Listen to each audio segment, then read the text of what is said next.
So if you have a Beko tumbler or dryer, chances are that it's gonna break at some point. And the issue I have here is following that it will turn on once I turn around this button, but once I press start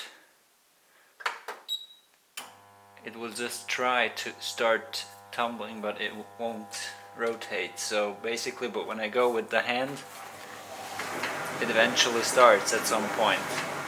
So basically this shows me that the motor works, but something is hindering it to start.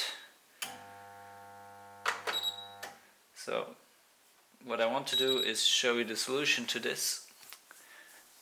Once you unplug the machine and remove the sidewall on this particular machine, the right side, if you stand in front of it, you will see the motor, the compressor and two capacitors.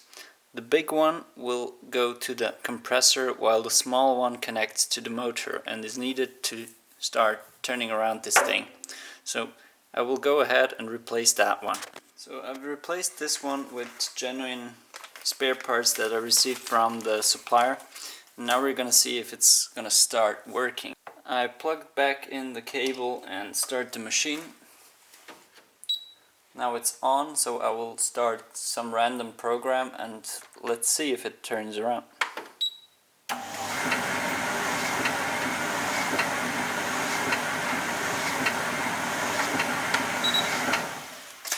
So this shows you that a 10 buck capacitor can stop your dryer from drying your clothes.